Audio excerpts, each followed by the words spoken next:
Expectation by Hena Song. Translated by Lee Kyungmin. Sojin lay on the massage table as aroma oil was rubbed softly across her neck and shoulders. I sat next to her on the foot massage chair and carefully watched her expression. "Does it hurt?" "It's uncomfortable," she grumbled. I lost my breath lying down right away, and now my head's spinning. The masseuse asked her to turn on her side and rushed to tuck a body pillow between her legs. Sojin let out a breath of relief. She was going on 25 weeks pregnant, but still so stick-thin it was hard to tell. Perhaps because she had been a dancer for a while, she seemed to be one of those people whose bump doesn't show even when they're due in a few weeks. When I was pregnant with her, weight stuck all over my body, and my belly was at least twice the size of the bellies of other expecting moms. It was hard for me to even stand or sit properly. Good thing she hadn't inherited that flaw of mine. "I have a Brazilian scheduled for next week," Sojin said. "The nurse usually shaves you before birth, but people say it's not the most pleasant experience. Once you get one wax, though, apparently you can't help but go every couple of weeks. It's so comfortable when you're on your period." "Oma," she went on, "I swear my pubic hair's gotten thicker since getting pregnant." "Shh," I said, shocked. "The baby will hear everything. Do you know how careful I was with food when I had you? You have to watch your words, too." Sojin just laughed, as if I were overreacting. The masseuse working on my feet pressed harder. I tapped her on the shoulder. She jolted in surprise and asked if I was feeling uncomfortable. "You can stop with me now," I told her. "Go help with my daughter. Just be gentle with her. She's very fragile right now." Two of the spa employees began to carefully massage and rub Sojin's body. She let out a small groan at their every touch. "Not there, below her chest. No, not that strong. Just soft circles. Good."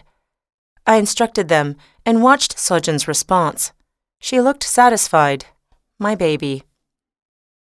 We came out of the spa on the 8th floor of the department store and went to browse the imported children's clothes 2 stories up.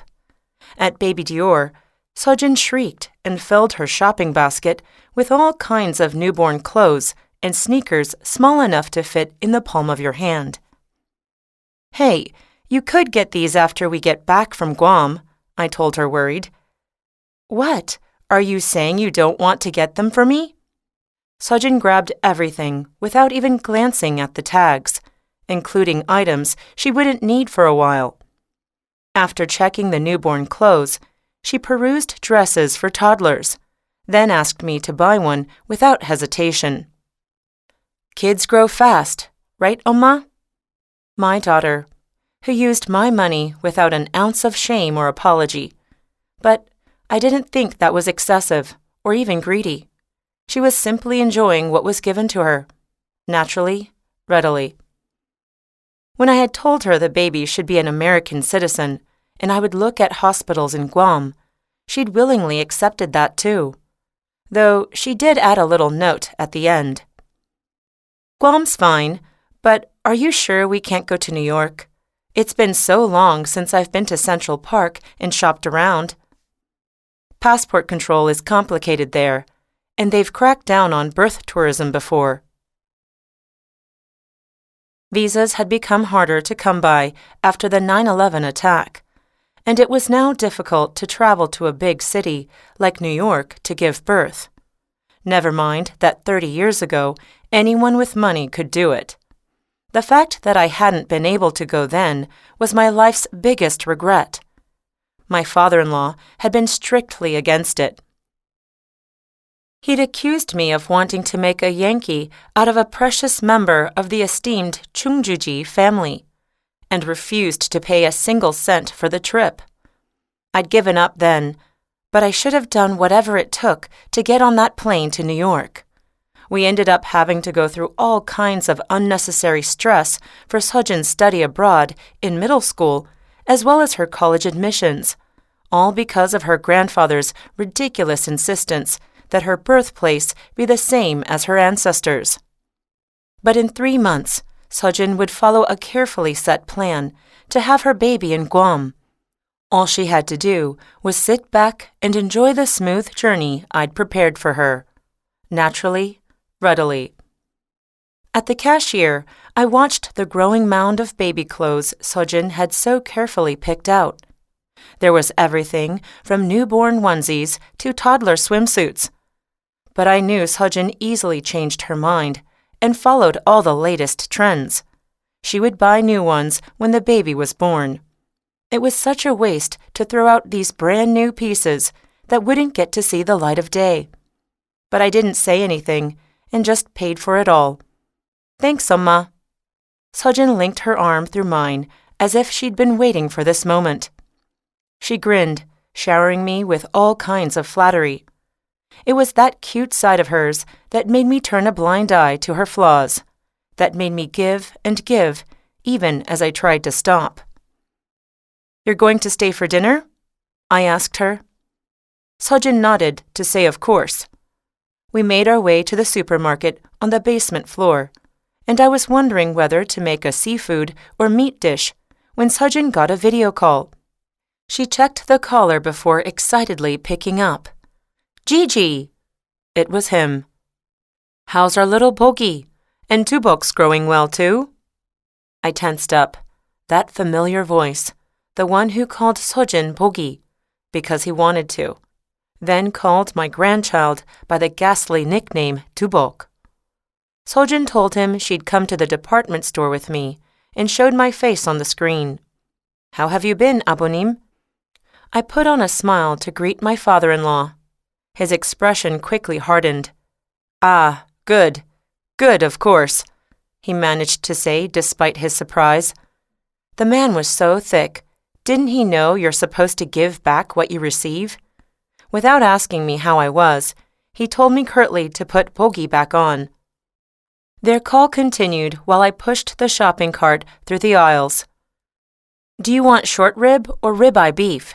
I asked Sojin, but all I got back was a dismissive shrug. She was immersed in the call. I shot her a look and signaled for her to hang up. "Hey, I'll call you later, Gigi." She finally hung up. I wasn't interested in that man's problems, but Sojin cluelessly began to lay out the details of the summer cold he'd caught recently. He was sick for a couple of days, she said. After his wife passed away 3 years ago, my father-in-law called Sojin on a regular basis. He asked when she'd visit next, and said stupid things like, "My whole body hurts," and "What if I die soon?" I had hired a housekeeper to help him with chores and act as a conversation buddy, hoping that it would stop him from bothering my daughter. But he still seemed to call her once every 3 days or so. "The cold's gotten better," Sojin said, "but he still has a bad cough. He's worried it's tuberculosis." "Who gets TB nowadays? He's just a hypochondriac. Look at him, freaking out over a few coughs." "No, Gigi said he coughed up blood. His voice doesn't sound good either." I couldn't help but laugh. The man who climbed up to the springs every morning to drink from them? Coughing up blood? You had to be kidding me. Sojin went on and on about poor Gigi until I stopped her. "You didn't tell him, did you?" "About what?" "You going to Guam?" "Of course not. You want him to keel over?" I told her to make sure no word would get to him, no matter what. He was so old-fashioned that he was bound to make a fuss and try to stop her. "Amma, have I ever not listened to you?" Sojin replied. "I won't tell him," she insisted. But I couldn't trust her, not when she was so close to her grandfather, not when sometimes it felt like she liked him more than me. Sojin told me she wanted midodok stew with bean sprouts for dinner, and we headed toward the seafood section. But then she got another call. She hesitated before answering, then whispered a couple of things over the phone and hung up.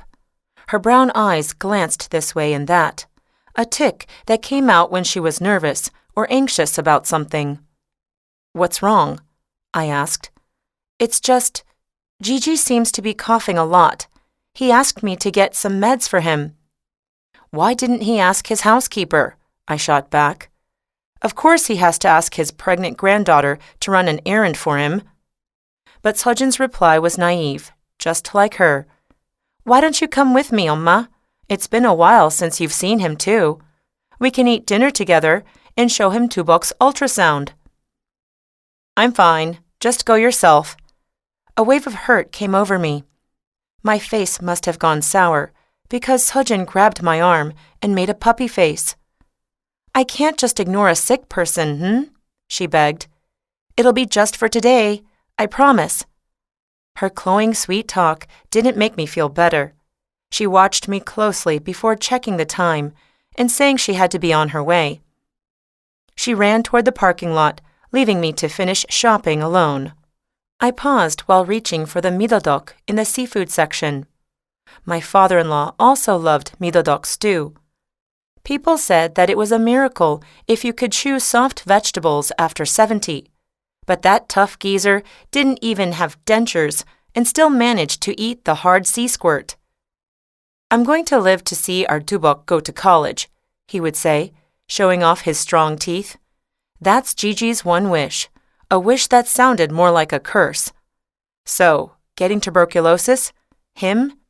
I didn't even have it in me to laugh. Now he was using his own health as a weapon to bring Sojin closer. 27 years had passed since she was born.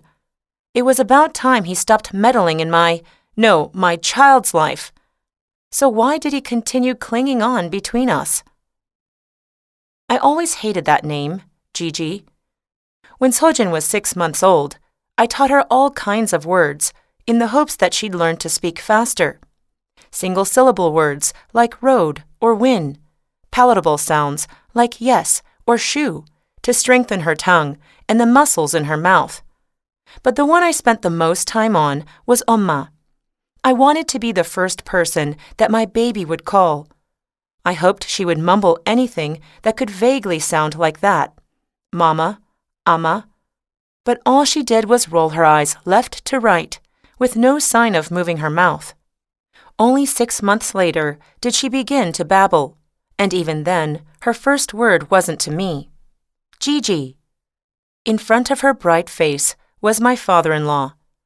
I learned much later that Gigi meant grandfather in Japanese, that it was also an abbreviation of Haraboji-ji, and that my father-in-law had been training Sojin when I would leave to run errands or take a quick nap. So instead, I started to use the word with its original meaning whenever I saw anything bad or dirty. "No, that's trash, Sojin. It's Gigi."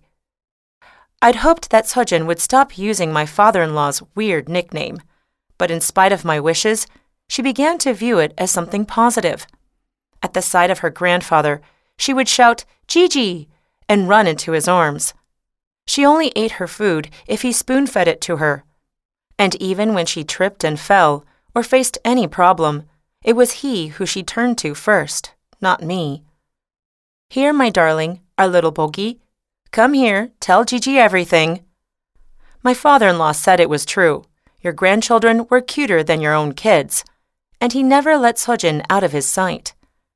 At her Tol birthday party and her first day of preschool, even her school play, he insisted on placing her right next to himself. It was the same with the day of the lottery to decide which private elementary school she would go to. He insisted on tagging along and claimed he had to pick the raffle ticket. "I have the golden touch. You have to let me do it." The school I wanted was Lila Elementary because Sojin had a talent for dance, and Lila had a special dance program. "Please, let it be Lila," I begged in my head as I watched my father-in-law pick from the raffle box. "Gyeonggi Elementary."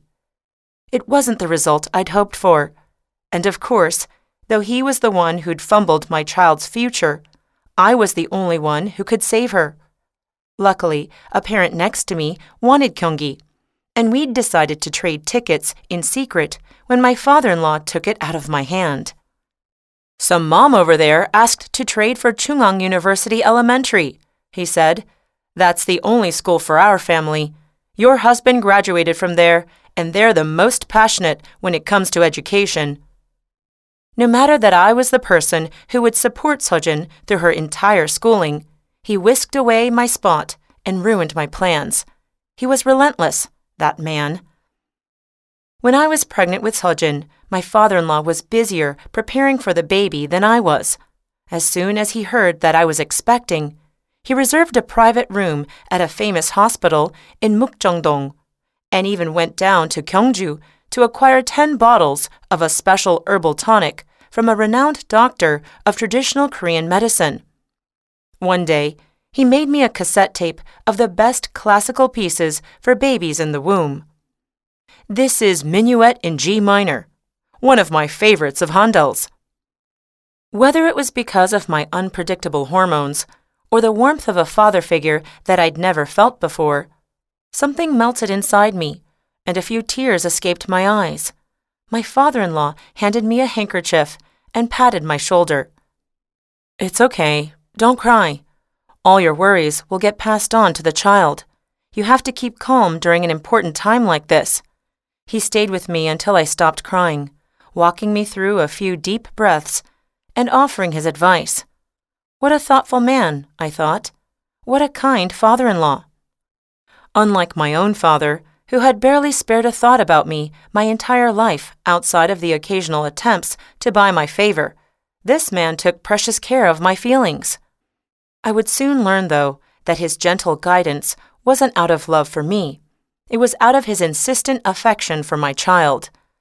3 weeks before I was supposed to give birth, a leak appeared in our kitchen ceiling. Water dripped down into our food, but my father-in-law swore by some superstition that if we fixed the ceiling while I was pregnant, the baby would be born with a defect and prevented any work in the kitchen. The whole family had to eat in the living room while the dirty water collected in several pails we had to empty. And that was just the beginning. If you eat duck, he said, the baby's fingers will come out stuck together. But pork can cause a rash, and eggs will lead to boils. He rattled off these terrifying taboos and refused to let me have any of the things I craved. Instead, I drank so much fish broth to make the baby smart that my breath turned fishy, and I got so sick of it that I still couldn't bear it 27 years later. He was also behind the decision to register Sojin's birth in January, a month after her real birthday. "You'll see when you raise her. She'll fall behind in school if she's the youngest in her grade. This is all for Bok's own good."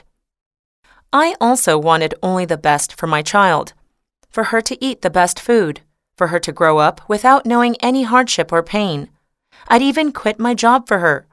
I had goals for my career, but I had a bigger ambition to be there to watch my child grow up. I wanted to make sure I could give her all the love I hadn't gotten myself. For the 9 months Sojin was in my belly, I planned her future out step by step. As for her name, I pondered over it for months. My own parents had named me in a rush the day I was born. They'd barely thought it through, and the meaning of the Hanja characters they'd chosen had been such a mess that I'd had to change my name as an adult. But my child's start in this life would be different. I wanted to give her a name with a good meaning, one that went well with her last name and would still be easy to pronounce. And more than anything, one that would hold all my hopes and dreams for her life. I studied the Hanja character dictionary for days before carefully settling on a name. So, to unfold, and Jin, to go forward. I secretly hoped my child would be more like me than my wishy-washy husband, who couldn't make his mind up about anything. That she would be strong-minded and live out her own life, however she wanted. So I could only be taken aback when my father-in-law said he'd gotten a lucky name from a professional numerologist. The baby's Saju was full of fire, he said, so they needed a name to neutralize it, like Bok, for luck. And since Kyung was the character assigned to her generation of the Ji family, Kyungbok would be perfect. Even my mother-in-law and my husband were surprised by this episode. But knowing my father-in-law's stubbornness, they kept quiet. The only person left to fight back was me. 아버님, Kyungbok is no name for a girl. Plus, the whole practice of name numerology comes from Japanese colonization anyway. Who actually believes that nonsense nowadays? Nonsense? My father-in-law's eyes grew wide as his neck and ears went red. Unable to control his anger, he began to huff. I paid good money to get the best name for my grandchild, and all I get is nonsense? I could have sucked it up and kept my mouth shut all this time because I didn't want to stir up trouble. But I couldn't allow him to sabotage my child's future as well. My baby's name was written as undecided on the official birth certificate for a month until it was later confirmed as Seojin. My father-in-law must have been mad that he hadn't gotten his way, because he took every chance he had to remind me that the characters I'd chosen had too many strokes and were unlucky to use in a child's name. They said it's a name destined for a bad relationship with one's parents, especially one's mom. Seojin's apartment was a 5-minute drive away from ours. I had found the place for her when she was looking for somewhere to move after the divorce. Since we lived so close together, we visited each other often. Our current routine was to eat Seojin's favorite mango bingsu at a hotel lounge and go shopping, then come back to eat dinner. I spent more time with her than I did with my husband, and I even asked her if she wanted to move back in with us. I mean, before she got married, she'd never once stayed in a dorm, much less lived entirely on her own. That was my daughter, a child who asked for help even just to fry an egg, who believed you could put clothes in the wash, inside out, and they'd automatically flip themselves. But Seojin rejected my proposal at once. I'm not a child, Amma. I need to be independent now. Independent. It felt strange to hear. Seojin had worked for a bit as a ballet instructor, but she'd always received a monthly allowance from her dad. So financial independence was out the door. And emotional independence? Well, but I wasn't so cold as to tell my recently divorced child to hurry and find a way to support herself. I'd always thought that demanding your child be independent as soon as they became an adult wasn't really good parenting.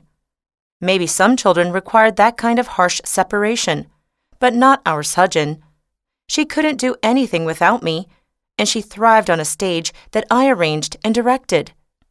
That's why I went over every other week to clean her place and cook her food, why I looked up pregnancy bar classes and classical music clubs for moms-to-be for her to join. Seojin never protested. She just said, Oma, can you make the changjorim with beef instead of pork next time? You don't have to clean. We have a lady who comes once a week, remember? Just get some rest. The classical music club is so boring. I only want to take the ballet class. Still, she accepted my care. After she got pregnant, Seojin spent more time at our place than hers. We ate dessert together and fell asleep on my bed watching old classics like The Glass Menagerie or La Dolce Vita. That big newlywed home must have felt empty on her own. It took a lot of work to maintain, too. Anyway, I looked at it. I thought it'd be better if she lived with me, but I kept my thoughts to myself. I was sure she'd come back to my side after having the baby anyway. She was back again that day with the excuse that she didn't have enough winter clothes and she wanted to try on my fur coats. You have such a good eye, she said while looking through them. All of these are so timeless. What could I say? I didn't find her flattery annoying, but adorable. Oma, how about this one? The Armani coat I'd bought when I was around her age now looked better on her than me. When I told her she could have it, she reached for the tweed Chanel dress in the corner of my closet. Then give me this one, too. The dress had been a gift from my mother-in-law for my 40th birthday. She'd seen it on the mannequin and bought it for me right away, claiming we all needed something like this in our closets. She herself only wore the same stretched-out, pilling clothes for years, but would always open her wallet without reservation when it came to me. It was a dress I loved, but I nodded, thinking this one would also look better on Sojin. She started humming and took off her clothes to try it on. I felt awkward about seeing my child's naked body, but when I asked her if she wasn't embarrassed, Sojin shrugged and said, "What's there to be embarrassed about? We're family." She twisted her arm behind her back and struggled with the zipper for a while. I went to hold her long hair and zipped up the back, but around her neck was a silver necklace I'd never seen before. "What's this?" I asked. Sojin paused. "It's from Gigi," she finally said. "Apparently silver is good for pregnancy." Under the necklace, her skin looked red and itchy from an allergic reaction, yet she was busy defending the man. "Isn't it pretty?" she asked. I knew from personal experience that my father-in-law's generation fell for any and all superstitions if they concerned their children. He was particularly bad, but my own mother had gone to see a mudang to make sure my fortune would be good for marriage when I was still single past 30.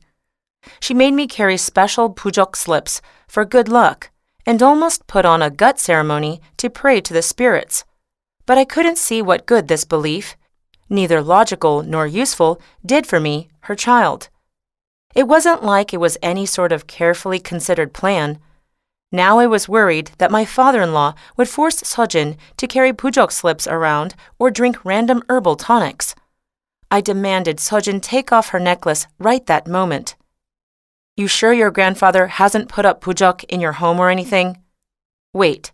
He doesn't know the passcode to your door, does he? You only told me." Sojin ignored me and changed the subject. "I went to the doctor's today." On her phone was a video from the ultrasound. I forgot the creeping feeling that she was hiding something from me and smiled at the video of the baby. Its face and body were sharper now that there were only 2.5 months left until the birth. I rewound the video a couple times to check where its nose and ears were, as well as to count how many fingers it had. The baby was starting to look human. I watched its smooth skin and shut eyes. "I see your face in the baby, and my face too, don't you?" Sojin shrugged. "It doesn't look like Jung Ki-seok." "Why would it? It's your baby." Any mention of Ki-seok made my blood boil. How careful I had been in choosing Sojin's future partner. This was a child I'd raised with so much caution, I was scared even a gust of wind could blow her away. I wanted her husband to be on an equal footing and of a similar background, and I'd attended all sorts of introductions and visited a number of companies to find the best candidate possible. Ki-seok had been just perfect for the role. His looks, his wealth, his schooling, everything matched up to Sojin's. I liked that there were no particular illnesses that ran in his family, though his father's baldness was a little concerning, and he had American citizenship to boot. I'd searched everywhere to find someone that matched my standards, but my father-in-law disapproved right away. "He doesn't have the face of a good person." I knew he was also searching for a good match for Sojin behind my back. Maybe it was just to spite him that I hurried the wedding arrangements with Ki-seok. Was that the issue? Sojin and Ki-seok had divorced because of irreconcilable differences, not even 2 years after tying the knot? And my father-in-law continued to subtly mock me while he comforted her. "It's not your fault, Bok, so hold your head high." I knew this would happen. He gave me a bad impression from the very beginning. Who picked him anyway? Making me feel inferior and guilty too. Standing in the closet, I told Sojin to not bring Ki-seok up again. She nodded, then carefully added, "The doctor said to prepare some blue baby clothes, Oma." I let out a cry of joy. I could have died from happiness. But Sojin seemed to have a lot on her mind. She looked at the baby in the video. "Do you think I can raise him well?" she asked, speaking slowly. She was probably feeling anxious, and even more nervous and unsure, because she'd have to raise him alone. I put my hand on her stomach and thought of what to say. What words my daughter would need to hear. What words she would want to hear. "Don't worry, sweetheart. I'll raise him for you." Her belly was warm under my hand. There was a lot to prepare now. All the things I hoped to give my grandson. I had already paid the deposit for the overseas birth agency that I'd worked hard to book. As a boy eligible for mandatory military service, he would need the dual citizenship even more. "The broker will take care of all the legal stuff," I told Sojin. "So just focus on the baby. All you have to do is follow the process and there won't be any issues. Let's decide his name before, though, since you have to submit the birth certificate right away in the U.S. Ian, Yul, Jay.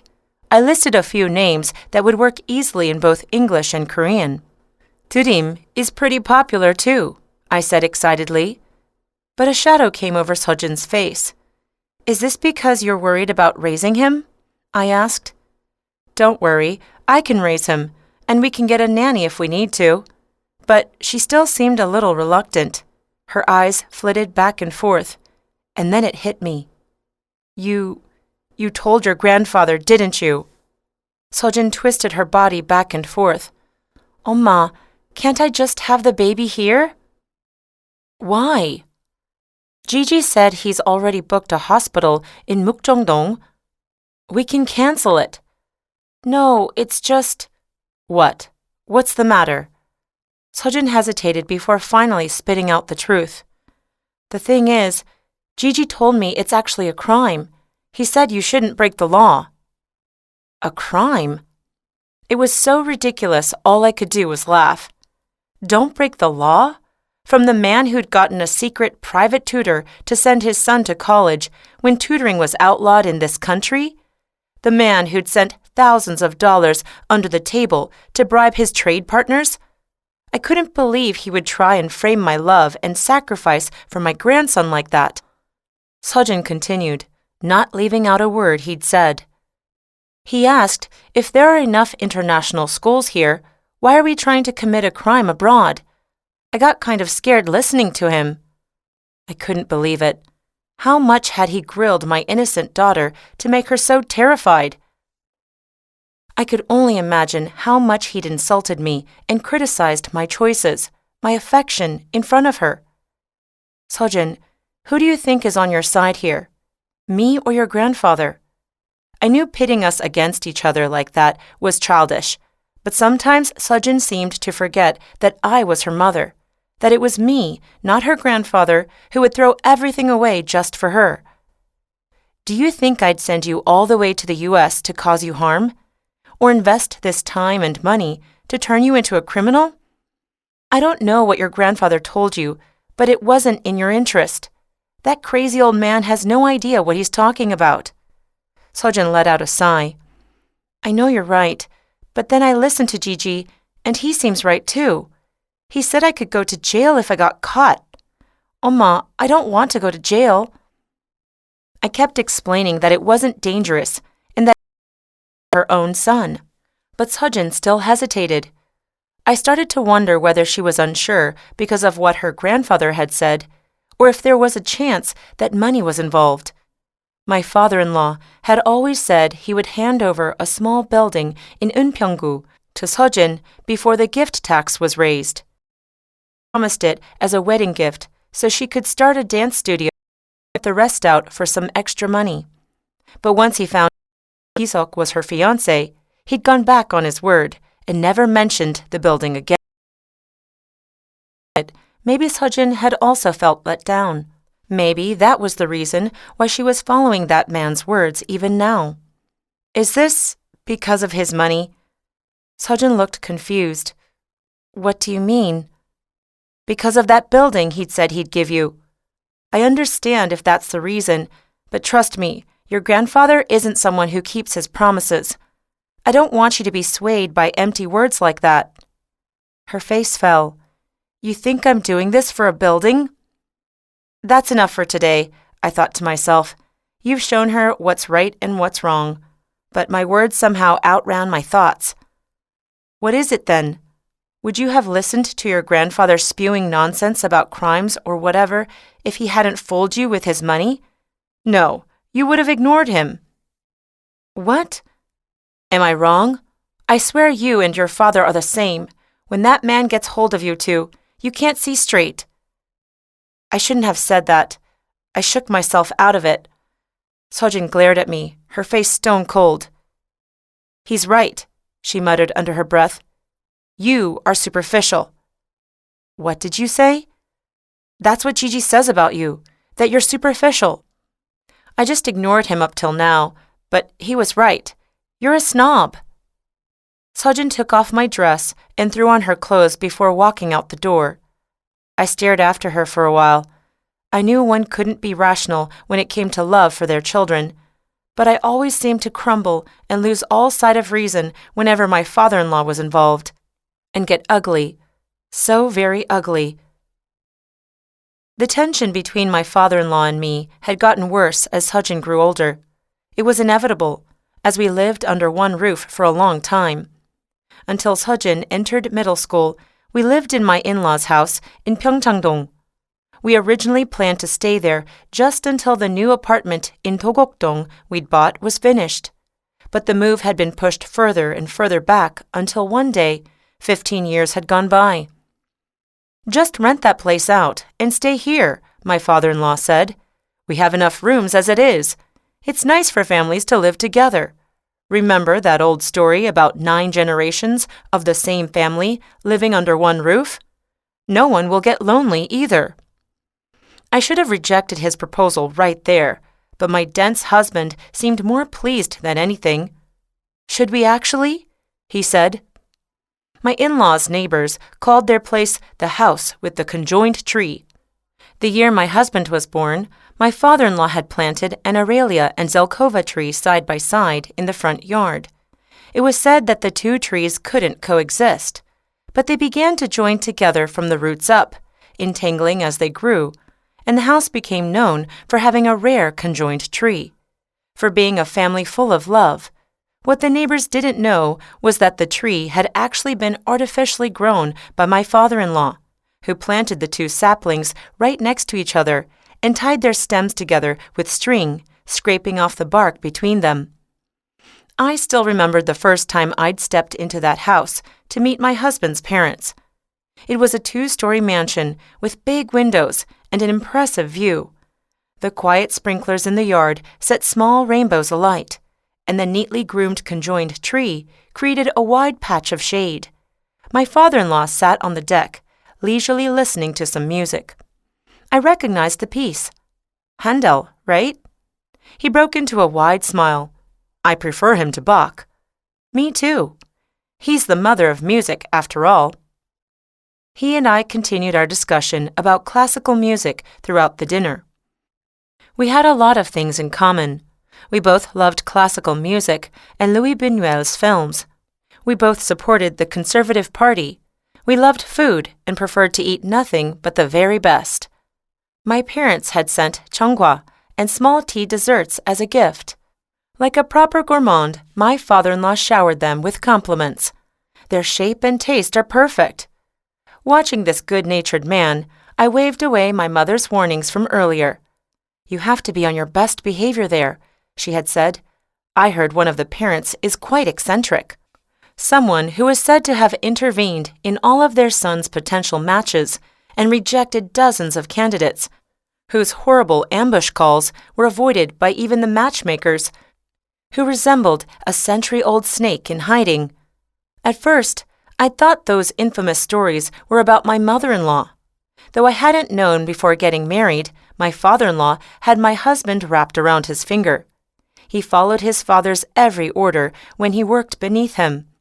And nothing changed after he inherited the family's paper company. He was the one with the real decision-making power, and yet he made all his business decisions according to his father's wishes. It was the same story with Sojin. When my father-in-law and I would clash on the proper way to educate her, my husband could never make up his mind, much less support me. I think my dad's right on this one, he would say. Right? The only person I could somewhat rely on for emotional support was my mother-in-law. She was also tired of her spineless son and her stubborn husband. "But who can stop the man when he's been calling apples oranges his whole life?" she said. "And now your husband lives by his father's word." The casual complaints and insults we traded gave me strength, but she was no help against her husband. When he and I got in a fight, she would hide in her room, only slipping out once the conflict had been resolved. She didn't stand on anyone's side and didn't speak for anyone, but she must have felt sorry about always sitting on the sidelines, because she'd occasionally show me her jewelry box and tell me to pick out anything I wanted. Even when I refused, she insisted on putting her gold engagement ring on my index finger. "I wanted to give this to my future daughter, but I didn't get to have one. You take it." "No, that's all right," I replied. "It doesn't even fit my finger." She told me to sell it and take the money as a gift, but I couldn't say yes to that either. We went back and forth. "Take it." "No, I can't. Just take it." Until she told me to give it to Sojin when she was older. I said yes. "I swear," she said, "you and that old man are so alike." "What do you mean?" "You both want to give everything to your children to make up for the love you've been missing." She laid out the details of my father-in-law's childhood, how he was sold for adoption to his rich uncle's family when he was 6 years old, then kicked out when they conceived a child of their own, only to come back when they had a daughter instead of a son. How he'd then walked 20 kilometers to see his birth family, but was ignored and turned away. That man never got proper love from his family his whole life. Didn't you say yours was the same? Listen, this is just my opinion, but I don't think your own lack should lead to an obsession. Even affection should be given out appropriately. So take the ring yourself, and don't give it to Sojin. That's what I'd want. Don't live like him, dear, she concluded. I don't want you to turn out like that. Sometimes it really did seem like my father-in-law and I were alike, just as she'd said. Like when he, the most hierarchical man I knew, would crouch down to my daughter's eye level and talk to her in a baby voice, or when he would lie on his arm and stay still to watch her sleep even if it hurt. When I noticed a melancholy look flit across his face, which was usually obstinate and stubborn. Once in a while, I felt sympathy for him, but more often, it was hostility that bubbled up inside me. Every time we'd disagree over some part of Sojin's education, he showed no effort to compromise. Instead, he would insult me outright, saying, "What would a girl who went to school on the other side of the river know?" Then he'd try and make Sojin follow his outdated college admissions strategies that would have only worked a generation ago. Each time I ignored my mother-in-law's warning and told myself there wasn't anything alike about us. My husband might have been outside of my control, but I wouldn't let my kid be taken advantage of like that. The year Sojin turned 14, we left the house with the conjoined tree with the excuse of sending her to study abroad. When I told my father-in-law I would take Sojin to the U.S., he was furious. "Never mind the special college admissions for Korean students abroad or the language study," he argued. "Why would you whisk away a kid who's doing perfectly well in school here? Are you trying to take her away from me forever? Everyone who goes to the U.S. comes back addicted to gambling or drugs, don't you know?" He refused to get out of bed and wrapped a cold cloth around his forehead. There was nothing I could do. Of course, my husband and mother-in-law weren't there to protect me. They were busy hiding and waiting to see what would happen. This is it, I thought. But one day, while eating the midodok stew I made for him, my father-in-law said, "Okay, I understand what you mean. If it's for our boki, then studying abroad might be worth it." Finally, he had listened to me. My anger and resentment toward him suddenly softened. Before we got on the plane to New York, I offered him countless pots of midodok stew, working to please him. I was completely unaware that his true intentions would come back to bite me. For the first 6 months after arriving in the U.S., I felt calm. Sejin had entered a middle school with an ESL program. And meanwhile, I had gotten closer to the other Korean moms and gathered information about the best schools and most trustworthy tutors in the area. As part of her education, Sejin and I visited the Met and watched Broadway shows on the weekends. Things were going smoothly. Until that day, that is. I went to pick up Sejin from ballet class that afternoon, but for some reason, I felt a bit uneasy on the way back home. And would you believe it? A strange car was parked outside the house we'd rented. Behind it, a familiar silhouette was pulling a suitcase into the front yard. Gigi! Sejin ran toward my father-in-law, and he took her in for a hug. Why are you here? I asked, unable to hide my astonishment. His reply was natural, smooth. I came just to sightsee. Yet it soon became clear that he had no intention of visiting Times Square or the Brooklyn Bridge. Instead, he tagged along to Sejin's classes and watched her every move, trying to use his meager English to help with her homework. Our weekend routine fell apart, and Sejin ended up spending more time with her grandfather than me. At my offer to find him a hotel, he still insisted on staying in a room at our place. Give me bread instead of rice, will you? Western food suits my palate. I always thought it was uncomfortable to wear your shoes inside, but it's great once you get used to it. Each and every word he said shocked me. Once, during an attempt to find a tutor for Sejin, I just finished a successful interview with a Cornell graduate and was wondering how much to offer her when my father-in-law pulled me into the next room.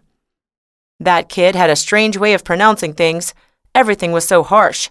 She might not have enough experience either, because she's so young. What about finding an Ivy League graduate instead? I thought she was fine, I replied. And Abonim, Cornell is an Ivy League school. His face went red. You need to fix that habit of talking back to people. Otherwise, they'll gossip behind your back. I'm not talking back, I replied. I'm just telling the truth. I refused to let him have the last word. Maybe because I didn't want to lose my standing. Or like my mother-in-law had said, because I saw something similar in the two of us. The whole time we were in the U.S., he and I butted heads over the smallest things and argued for days. I would try and hold it in for Sejin, but the intensity of my feelings always won out. He'll hurry back to Korea as soon as he can, I hoped, but he stayed for the entire duration of his tourist visa before finally going home. He visited like that every 3 months until Sejin finished 9th grade. More often than my husband even. When Sejin and I were preparing to return to Korea, I found out that the other Korean moms in the area had thought I was his trophy wife. It was like I was raising my child with my father-in-law, not my husband, intensely and fiercely, like we were sparring. Sejin's belly showed no signs of change, even at 32 weeks. Worried it was a vitamin deficiency, I fed her folic acid and iron supplements, but she remained the same. Are you still skipping meals? I asked her. I had kept watch over Sejin's weight her whole life and only became stricter as she prepared to compete and audition for ballet schools. She'd needed that discipline for her physique then. I used to measure her waistline every morning and fed her laxatives in the hopes that it would take even a gram off her weight. But things were different now. You can't do that anymore, hun. Everything you eat will go to the baby. Sejin waved off my worries and said she'd been eating well and sleeping more than enough. The baby was kicking more often, too. Maybe it's because he's a boy, but he's full of energy, Amma. She said she could feel him moving dozens of times a day. I let out a sigh of relief. The crude thought that immigration would go smoother if her stomach wasn't showing crossed my mind. 2 weeks before her departure, I picked out the condo she would stay in before the birth and examined the hospital's procedure manual. I checked what kind of food would be available, if the postnatal caretakers and nannies were experienced, and how often the newborn baby's belly button and milk bottles would be cleaned. Everything was going according to plan. Now all that was left was for Sejin to agree, but I couldn't grasp how she felt. Our earlier argument had simply fizzled out after she had called me up like nothing had changed, but some emotions still lingered. Between the two of us ran a quiet tension. "Is there anything you want to eat?" I asked her, breaking the silence. She said she would like the midadok stew she wasn't able to eat the time before. It ran in her blood, this kid. My chest began to feel tight, but I tried to stay as rational as possible.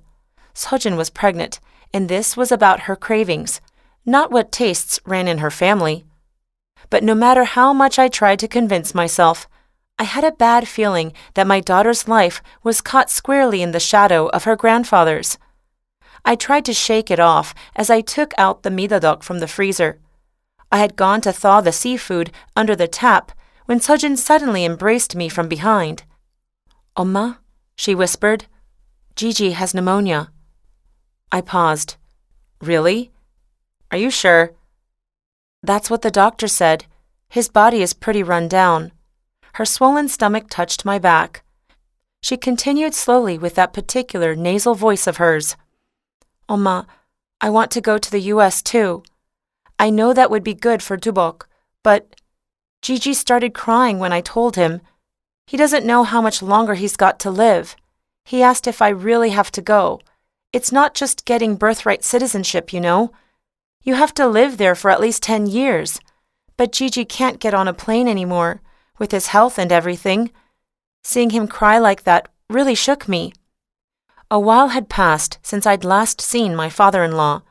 I hated how he always blamed me for Sojin's divorce, so I stopped going over entirely. The man I remembered was healthy, like you could push him and he wouldn't fall over. But maybe he'd aged too. The midadok began to thaw in the cold water. I'd used to think those creatures were so gross, with their bumpy tops and bodies that resembled little severed fingers, not to mention the fact that they had both male and female sexual organs. There was a time when touching one would send shivers down my back. But somewhere along the way, I must have gotten used to them, because now they didn't bother me anymore. The desire to give my child only the best of the best, the determination to do anything for her, these wishes my father-in-law and I shared and couldn't separate, even if we wanted to. That was our relationship, two bodies that had twisted together out of a common love and were becoming one. Would I also get used to him one day? Would we ever be able to peacefully share this love of ours? I was lost in my thoughts for a moment before I opened my mouth. "I'll go see Haraboji. That'll help, right?" Sojin nodded, hugging my waist again. "엄마, don't be too harsh on Gigi. He's family." I thought of the old saying that sometimes family was akin to a close enemy, but I decided to let it go. I didn't want to pour everything into hating him anymore. He was my daughter's grandfather, after all. All right, I'll try. The front yard of my in-laws' house was as well groomed as always. The grass, cut every other week by a gardener hired by my father-in-law, looked glossy and clean. And in the sandy flower beds stood the expensive zelkova, plum and fir tree shrubs that he'd ordered from the landscaping wholesaler. But out of all the trees showing off their deep fall foliage, the conjoined tree caught my eye. When I first came to this house, only the bottom part of its trunk was intertwined, but now the whole tree and its tangled branches had grown so large that you could barely wrap your arms around its thickest point.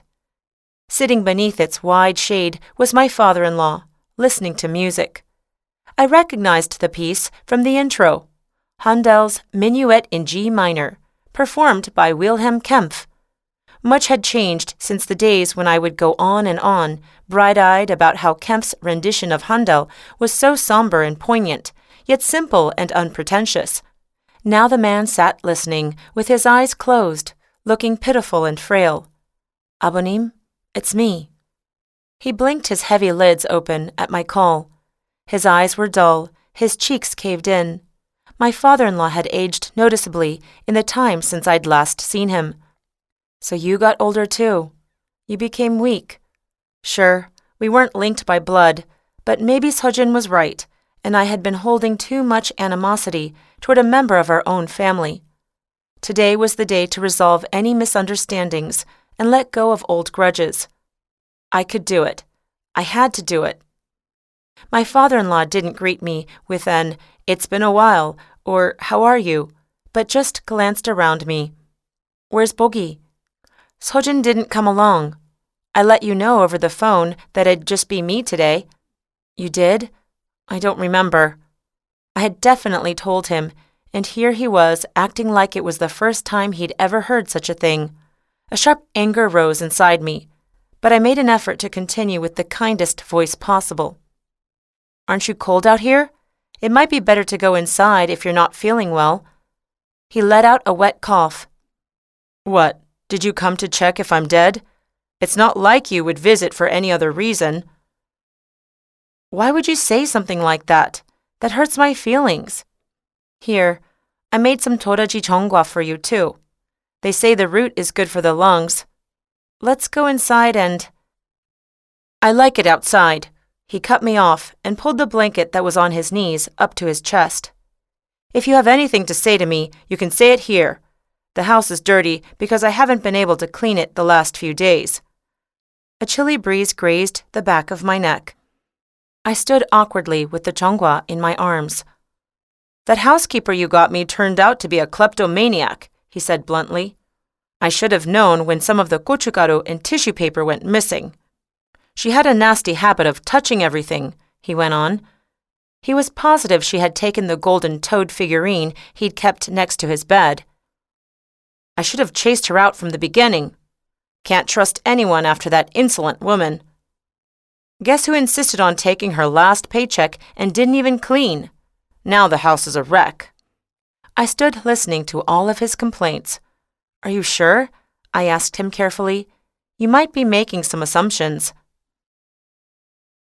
"What, you don't believe me? I turned the whole place over looking for it. It isn't anywhere. She must have taken it." He paused. "Where do you even find these people?" he said, clicking his tongue. There it was, his old habit of stretching out his words to force you to listen. His nasty language that would intimidate anyone.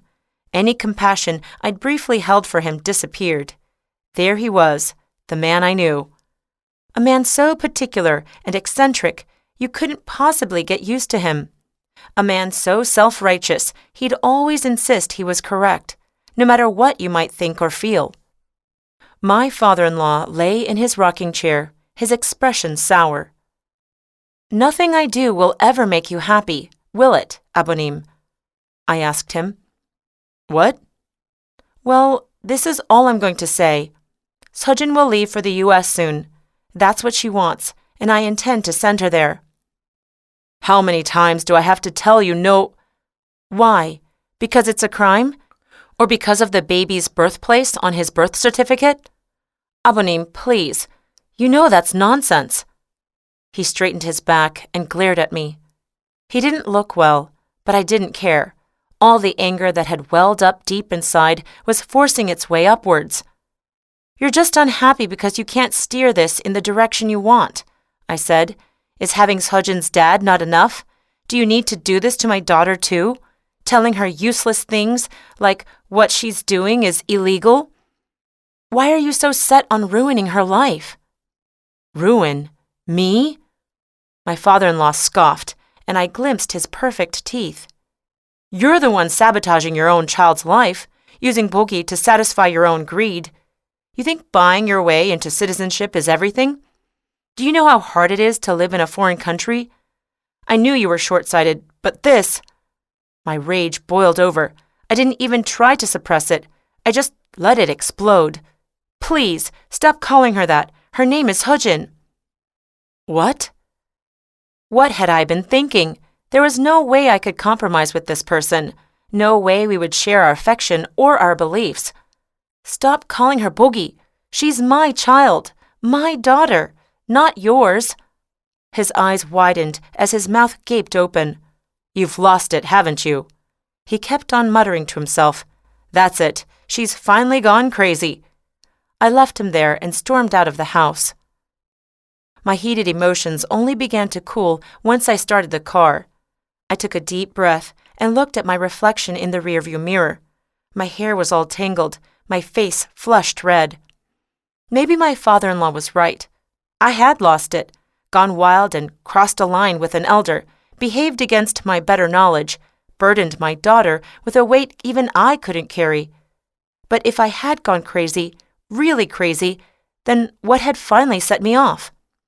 The chonggwa I spent all night making, boiling the toraji root and soaking the pieces in honey, sat in the passenger seat. Looking at it, my anger rose again. No, my actions were justified. Any mother would have done the same for their child. Anyone would have gone crazy. You couldn't survive otherwise. You couldn't. Not without... I threw the chonggwa out the window and drove away to the sound of it being crushed under the wheels of my car. Sitting in the airport lobby, I checked Sojin's bags one more time. "You've got your belly band on?" She nodded. Her due date was almost here, but her stomach was small enough that the belly band didn't make that big of a difference. But I still made sure just in case. There are a lot of Korean tourists there, so immigration control shouldn't be too strict. "Oma, don't worry, I'm not a child," she reassured me. I still felt nervous, though.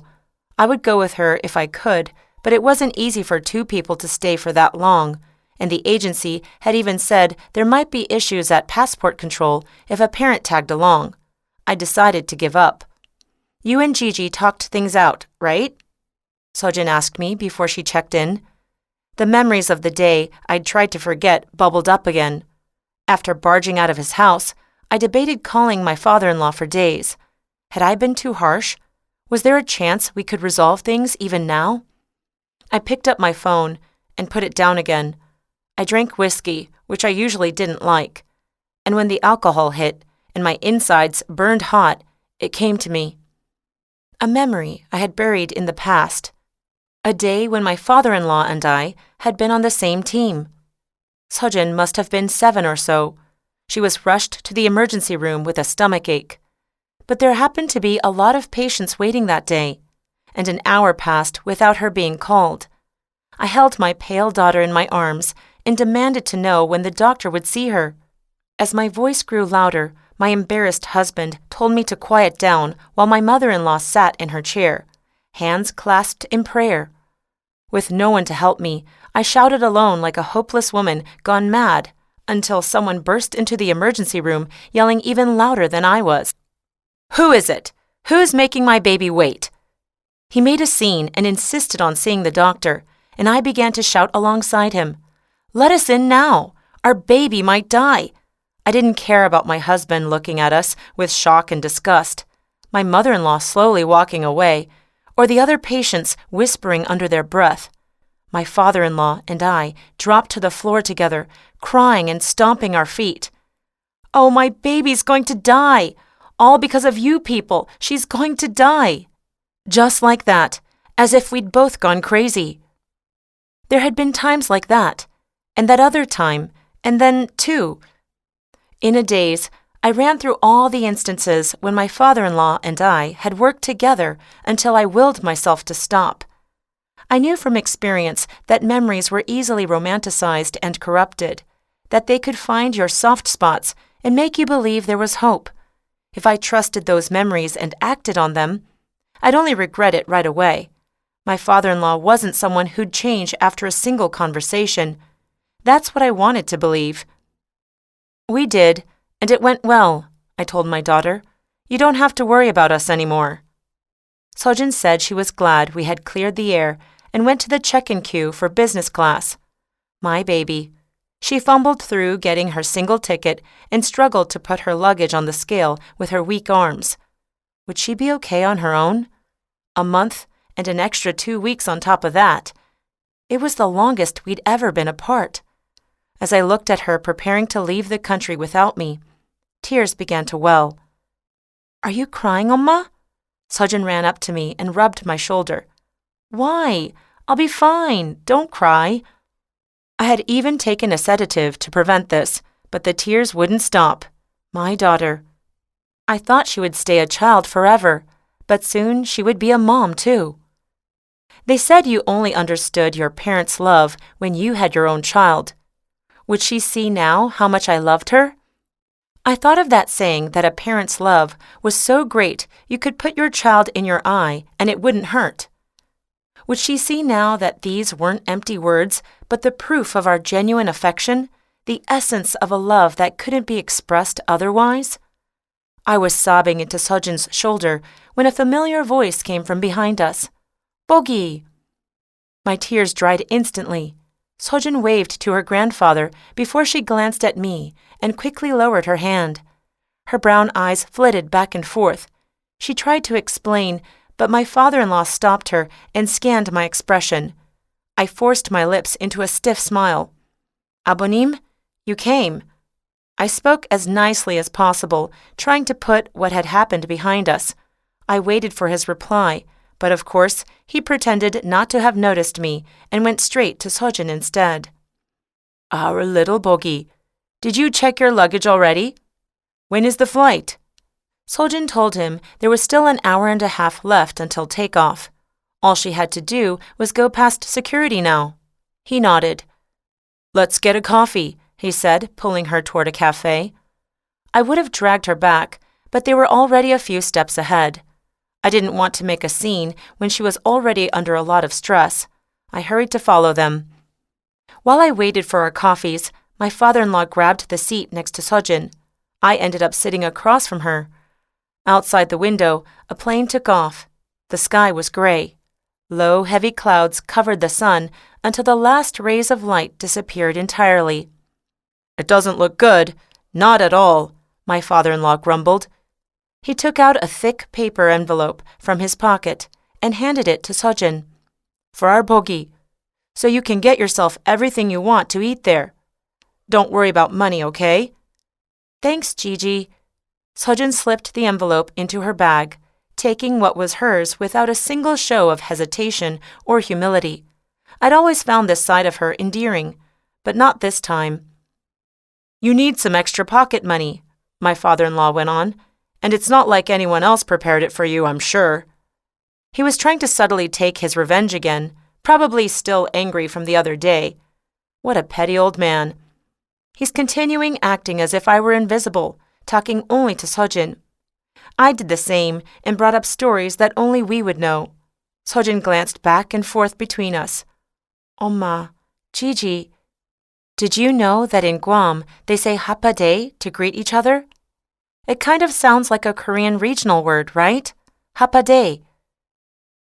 She curled her hand into a fist, then stretched out her thumb and pinky to gesture hello in the Guam way. She was trying to break the ice. My father-in-law pressed on his eyelids. "Why bother learning the greeting if you're not even going to live there?" he muttered. He seemed prepared to stay until Sojin left. He kept making cynical comments like the plane might not take off in this rain, or "it looks like it's going to start storming soon anyway." Sojin subtly changed the subject. "Gigi, are you feeling better?" At her question, my father-in-law, who hadn't coughed once since arriving, suddenly began to wheeze. Hard, like he might cough up blood.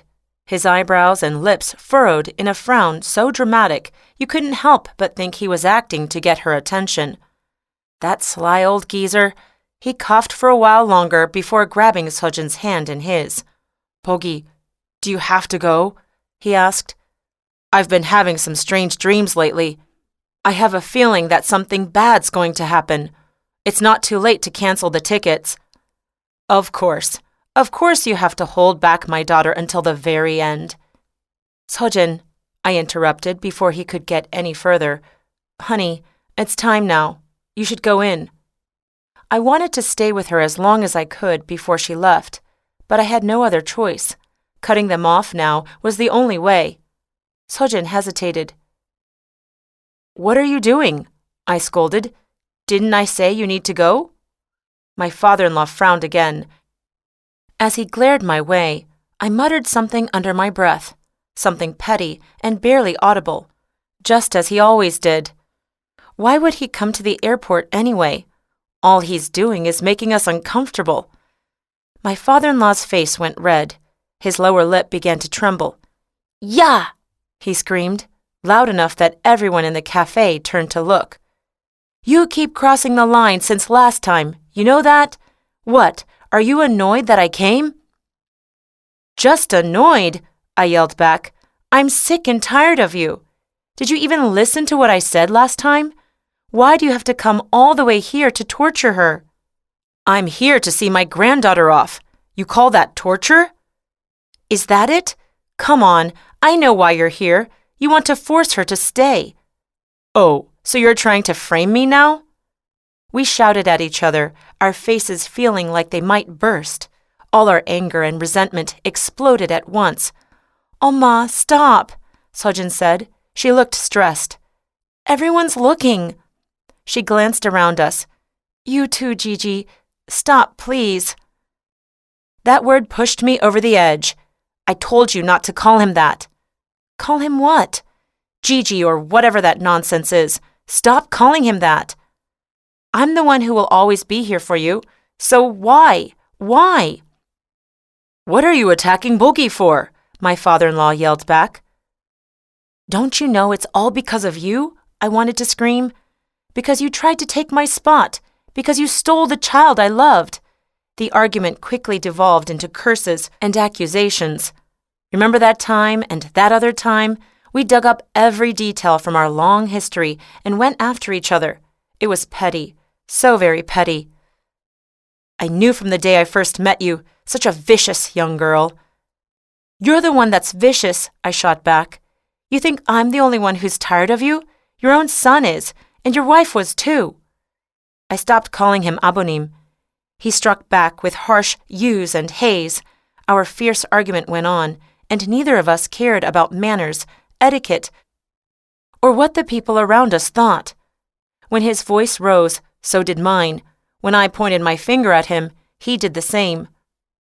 Like two people losing their minds, two maniacs. We were busy picking out each other's flaws and tearing the other apart when my father-in-law paused. "Bogi? Where did Bogi go?" Only then did my mind clear. The world came into focus again. I could hear chattering behind us. I ran toward the corner of the cafe where Sojin was crouching in her tweed dress and holding her stomach. "What is it? What's wrong?" I made my way through the whispering crowd and squatted down next to her. I was hit with a light, almost fishy smell. A clear liquid ran down her legs. My head spun. My body went cold. No! Was her water breaking already? My father-in-law pushed me out of the way. "Bogi? Bogi? Let's go to the hospital now." No, she was supposed to go to the States now. The end was right in front of us. So why was that man once again taking my spot next to my daughter? My father-in-law helped her up and tried to take her out of the airport.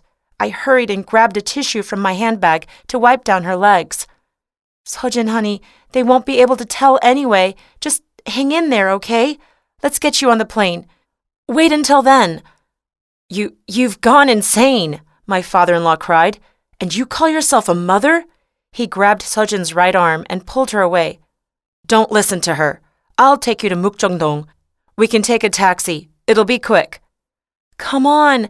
I took hold of Sojin's left arm. "Let's get on that plane. This is what's best for you." "Don't listen, Bogi. Let's go to Mukjeongdong. That's where all our family was born. It's only right that you should go there." "Bogi, Sojin!" we shouted, each holding onto one of Sojin's arms. "Come on, wake up. Let's get you out of here. You can hold on. Are you crazy? You're the one that's crazy. You call yourself a parent? What about you then? Here. No, not here. You can. You can't. Can. Can't. Can. Can't. Can. Can't. We screamed back and forth until our voices mixed together, until I couldn't tell whose was whose, until I couldn't tell what we were saying anymore. A boarding announcement came on for the flight to Guam. Caught between me and my father-in-law, Sojin looked back and forth with those light brown eyes of hers and said something. Softly, her voice exhausted. She spoke with all the strength she had left, but I couldn't hear what she was saying. And neither could you.